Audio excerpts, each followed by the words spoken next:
Amazing. Okay. We'll kick off. Thank you for joining our webinar this afternoon on marketing your Swoop white label. Um, the white label is an incredible tool to use with your clients, and really excited for Ed to run through how it's best to market that so that you're having those conversations with your clients and opening up the funding opportunities. So, Ed, thank you very much for joining us this morning. Ed is our global SEO head of marketing, has a phenomenal background, which I'm sure he'll run through. And Ed, I'm going to pass the baton over to you, and hopefully everyone will get some value out of the session. We do have a Q&A box as well, just down below, so please do ask any questions. There's no silly questions, so definitely ask away. Over to you, Ed. Brilliant. Cheers, Annie. Good afternoon, everyone. I'm Ed, as Annie said, the Global SEO and Content Manager here at Swoop. I've come from a background of working in agency as well as now brand side, so working across a variety of industries, seeing how you can get more people onto a website, how you can get them into your journey or to sign up for a product or service. And I'm just going to run you through a few ways that you can really look to push the white label, how you can entice more users onto the website, and also how to best position the white label on your website. So the first area we're going to go through is the positioning of a white label. Ultimately, the accessibility and removal of friction is essential when positioning a white label on your website. By this, I mean searchers are inherently lazy in the way that they operate. They want the greatest possible level of output for the most minimal level of input. You'll see this when people either are looking for a product or service or information. Their queries will often be like a few words. For instance, if you're looking for a restaurant around you, you would just type in best restaurants near me. It's not given any context or anything, and you're expecting to have a great list of results almost tailored to you, even though it couldn't possibly be with such a vague search. The same is when someone lands on your website as well. They don't want to have to go trawling throughout the entirety of your website to actually find where the white label would be situated. Removing that friction and making that streamlined journey to it is a fantastic way of actually enticing people to sign up for it, because it makes them immediately aware that it exists. The reduction of friction just becomes apparent because of its positioning, which is what we're going to go through here. And this can easily be achieved by adding the white label in your website navigation itself. If you have this appearing prominently in your website navigation, it is available on every page throughout your website. It is clear where it is. There is no risk of somebody losing where it's placed, having to navigate through endless pages, or having to manually search for it themselves. It puts it front and center, and it also acts as that CTA that this is something that you have available that offers them value, which is ultimately what everybody that searches and lands on your website is looking for. The same can be replicated by adding a link to the white label in your website footer as well. So this means that if somebody has landed on, say, a service page or an about page or even a blog post, they are able to read the entirety of the page, enjoy the content that you've written for them and the value you've provided. And then instead of having to navigate to the top of the page again to use the website navigation, it's also available at the bottom of the page as well. Again, these are very easy steps to take that just reduce that potential friction that may happen or occur, and it also reduces the risk of somebody bouncing off the page once they've completed whatever it is that they're reading. And also this can be doubled down by signposting the user to the white label, which is what we'll discuss next. So signposting your website visitors. Taking the idea of that simplified user journey further, sufficient signposting can reduce friction even more. By this, we mean internal linking. This is a very effective tool that has incredible SEO benefit. Internal linking really helps to establish a hierarchy and priority on your website. And this is because when a search engine such as Google sends its bots to your website to really crawl, process, and index that information, it can see that this page is a priority because it has the higher amount of internal links going into it. This isn't to say that you need to input a number of internal links on every page to the white label. Normally one per page will do. And also adding the white label to your navigation really helps to naturally improve these links, as the navigation and footer navigation or footer links appear on every page. We can take this further by including internal links in content. So this would be any opportunities where you use a text such as get in touch today or get started today, using that link to the white label. Again, it just makes that user experience so much easier as, again, when somebody is reading and processing the information that you have on a page, you're now able to essentially give them the next step without them having to look for it again any more than they possibly need to. And this way as well, you're not having them navigate to either your main navigation or your footer. It's embedded within the content. The same can also happen with CTAs or calls to action throughout your website. These can be in the form of imagery, sticky notes that appear on the side of the screen as a like an anchored CTA, or even just a simple banner or image again that says "Get started today." The reason behind this is you get greater control as well as to where you place these CTAs. So if you're addressing a potential pain point that a website visitor has or a customer of yours has, that is a very natural and prompt area to actually include a CTA in.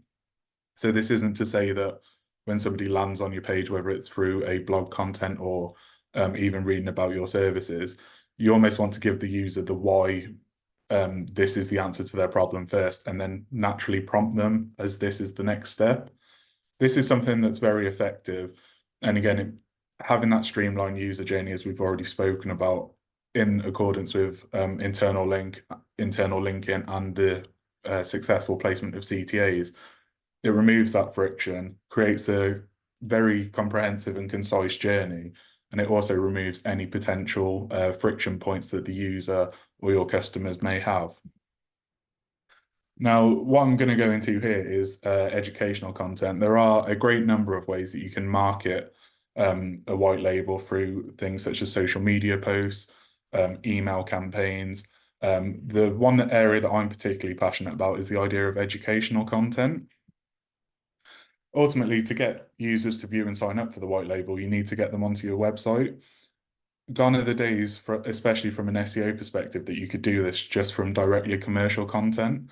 By that, I mean content that is very much you explaining what your services are, enticing them to register. You almost need to go one step further and actually educate users before you can sell to them. On our self-serve hub that we offer, we have some ideas to get you started, but an area that I'd particularly like to go into is the very educational themed content.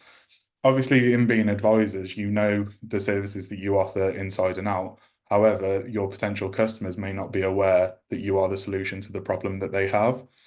Often, when it comes to things like funding or even documentation that they have to fill in, even putting things together like a cash flow forecast and things like that, if you actually can be seen as the people that are explaining that the process and how to do this, that's where you start to get the real SEO value, as Google favors websites that educate and don't just sell. It's something that I've seen across every industry that I've worked in, is that idea of education offers the greatest level of value to search engine users. And as we discussed earlier, that idea of value is what gets people onto a website, and then you're able to begin the sales process. So think of educational content as that very first point of contact that either gets your brand in front of a prospective customer, or it gives someone that bit of brand identity that if they were to see your brand appear further down their journey when they are looking directly for the services that you offer, you're now no longer a stranger to them, and there's that bit of familiarity as you've already helped educate them on a particular topic. The way that I like to see this done, especially, is through how-to content. As again, you're not just selling to somebody, you're explaining the process. And it's almost that whole customer life cycle of you take them from their pain point, give them the solution, or give them the explanation to the problem, and then the solution is the services that you offer. That idea of having that life cycle really is favored by search engines. And as well, it gives you more opportunity to get your brand in front of prospective customers. Explaining and educating content will entice users to visit your website. as we've already said, not just selling and offering a greater level of value by answering their questions first. It will help you climb up the search engine rankings, which ultimately leads to more prospective customers. But also, Google will start to see you as a trusted source of information, which is very much an ongoing process. With SEO, especially, it is a lot. There's a lot more longevity in it because you have to craft this presence online, and in crafting that presence, it is very slow starting, but once it's that commitment of continuous blog content, fresh educational content, offering that greater level of value that will separate you from your competitors, that's when you can start to see the snowball effect of more users coming onto your website, filling your sales funnels, and ultimately signing up with yourself and using the white label. If you look at it in the way of educating from the ground up, so people that have no financial knowledge at all to some that have a good level or even high level capacity in there, you're catering to that full audience so that you're getting in front of every potential customer you could have instead of just going down the one rabbit hole and almost banking everything on a particular area or people that are fully aware of the kind of value that you can offer. So ultimately, you look to remove the friction by getting in front of people with educational content first. You can then use this educational content as the basis point to help navigate the users throughout the rest of your website, whether that's pointing them to a service page, pointing them to an about page if you discuss the actual experts that you have within your organization, because ultimately you are what separates you from the competitors. And then signpost them to where they can view the white label, interact with it, or even get further information about the services that you offer and then relate it back to the white label. It's this marriage of every sort of aspect that will really help to promote the services and the white label itself. We also have a guide that will circulate after this that includes guidance on how to use email, social posting, reviews, and further information on blog content for getting users onto the website and marketing the white label. But really going down the education route first is a fantastic way of enticing users onto your website and getting them to interact with you, your content, your brand, and ultimately the white label itself. I'll now open up to any questions that anyone may have, or if there are any areas that you'd like me to go over in a bit more detail or go over again, that's absolutely fantastic. Super. So yeah, the question box is just the Q&A box at the bottom there. So I'll just let a few questions filter in. I'm sure there will be a few. That was really useful, Ed. Thank you. Really like that with the educational content being the solution to the problem, and being able to showcase that. Great. We've got one question in, which can you please go into more detail on signposting? Absolutely. So with signposting, it's a bit of an umbrella term for essentially discussing the act of navigating people towards your the white label. So when you have it in the navigation, that's one aspect of signposting, as it's clear where the user can go to actually get there. By there, I mean the white label. The signposting that you can do throughout your content is the act of internal linking and CTA placement, as again, this is directing users that are already on your website to essentially remove the friction to get into the white label. So it's not a case of they've actively had to go looking for the service. You've put the product in front of them. This can also be done through social media posts, such as on LinkedIn, including links to either articles or service pages that then contain further links to the white label itself. It's just the act of just connecting the dots in the user journey between this is the page that they're on, this is the page that you want to get them to, and creating that journey again through internal linking, through CTAs, and the availability of having the white label linked in the main navigation and the footer links of your website. Amazing. Thanks, Ed. And do you prefer longer or shorter educational content?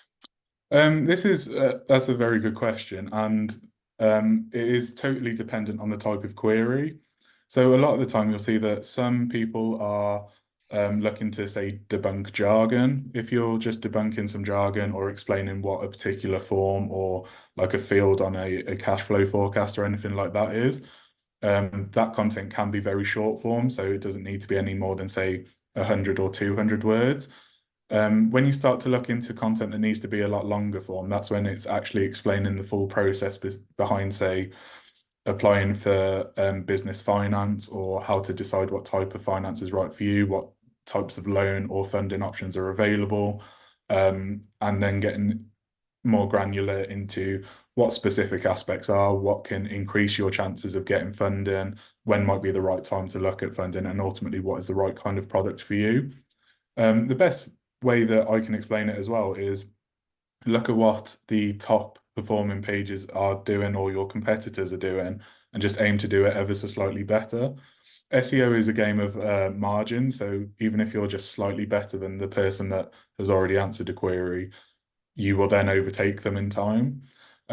So if you were to put into Google or whatever search engine you use and literally just search things like how to get a business loan, for instance, you'll be able to see that, okay, the people that appear high organically, so not the sponsored posts, they've written 1,000 words on a particular piece of content, then you know that that's kind of the area that you need to aim for in terms of ballpark. So you know that the answer you give needs to be around 1,000 words. So it's as comprehensive as theirs, but you've also not gone overboard and explained too much, but then you've also not done too short an answer that doesn't go into all the detail that your competitors have.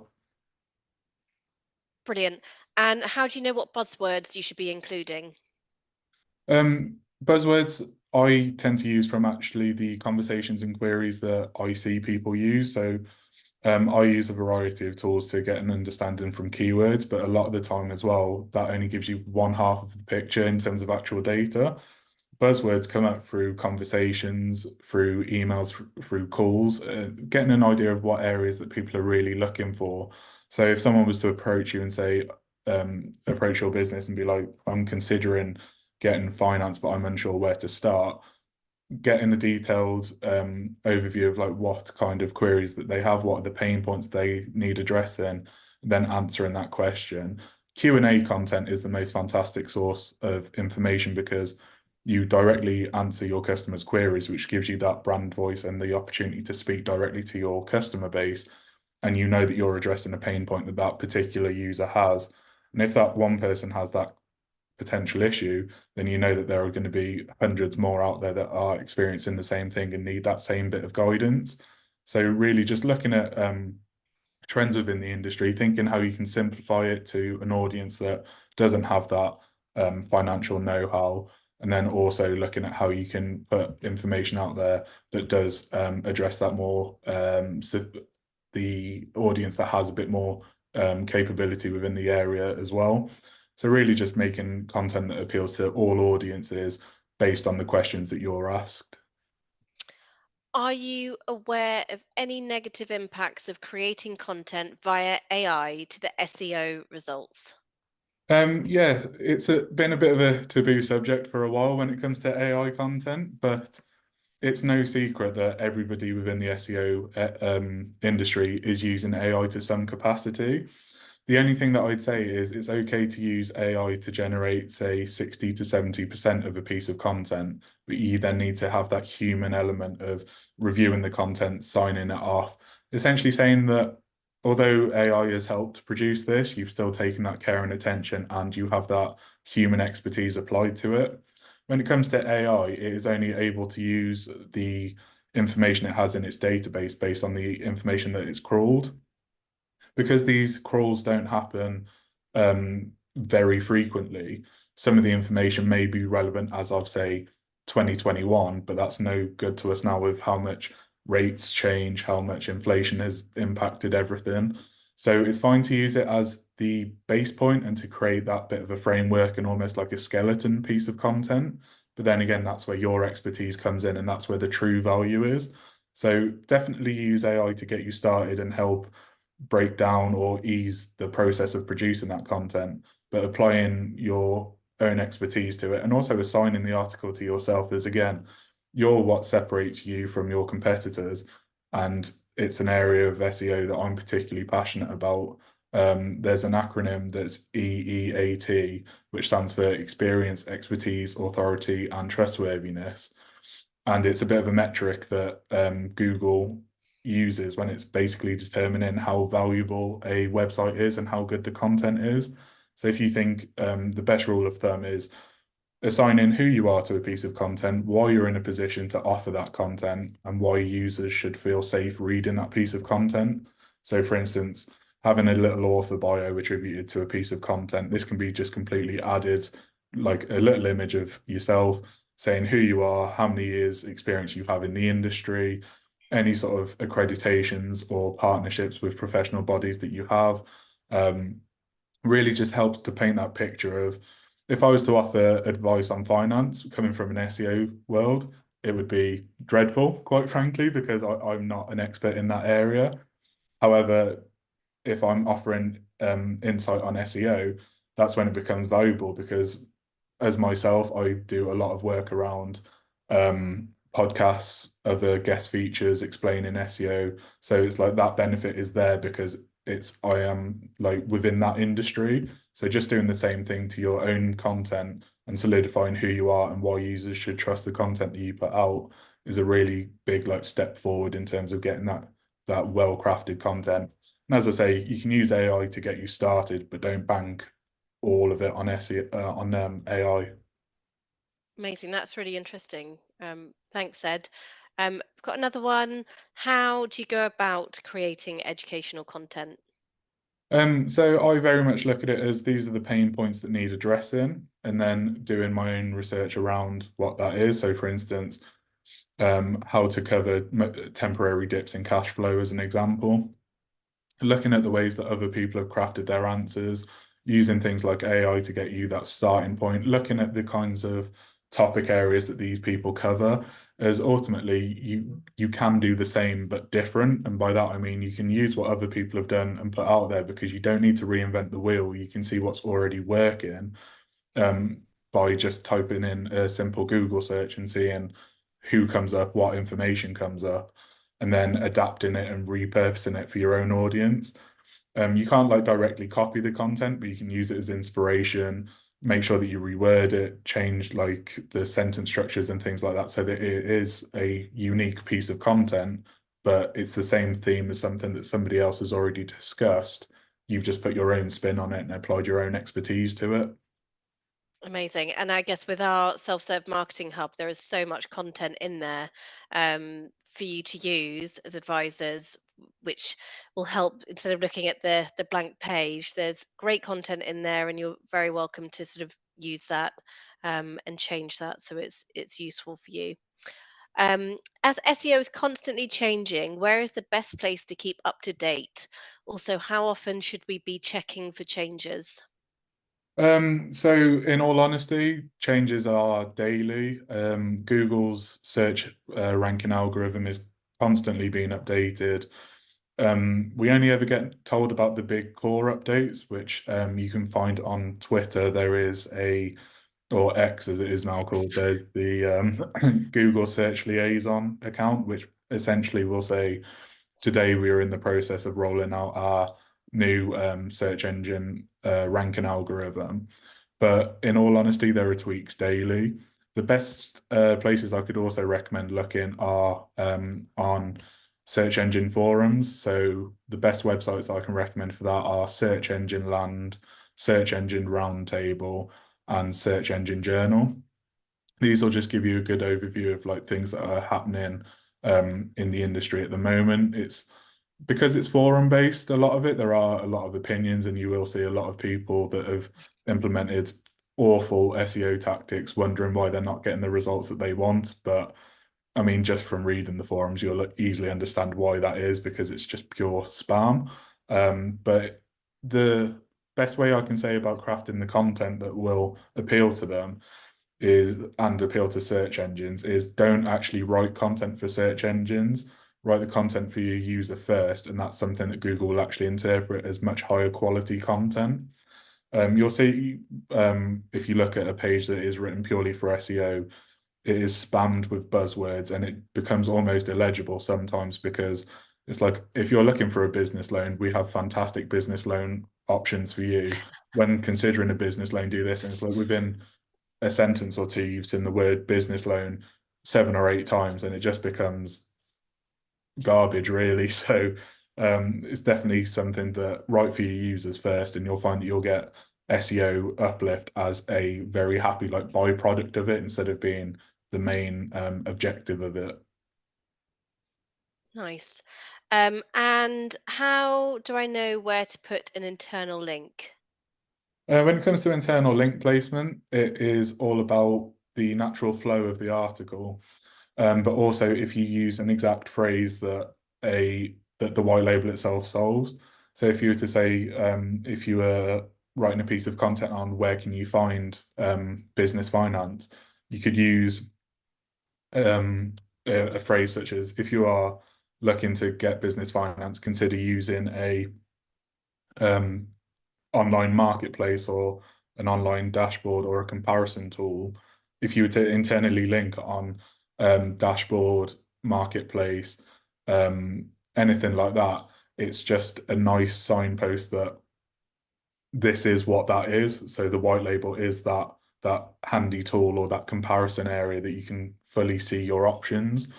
And the same with CTAs as well. You wouldn't want to start a piece of like content and then immediately have a CTA pointing somebody away from that content. You'd wait for the natural moment within the article of, if you're looking to get business finance, consider using this, and then use the internal link or CTA to then direct them to that logical next step. Brilliant. Thank you. Any other questions? I'll give you a few more seconds to get them in. But Ed, that has been really valuable, I'm sure, for all of our attendees. So any more questions? Feel free to email us afterwards as well. We're always happy to answer them. What we'll do is send out the recording tomorrow, and Ed's put together a great document on marketing your white label, which you can share with your teams. And yep, like I said, any questions, just let us know. We're very much here to help. Also, if anyone wants a run through of their white label and a refresh on what that offers your clients, then just please let me know. Thank you.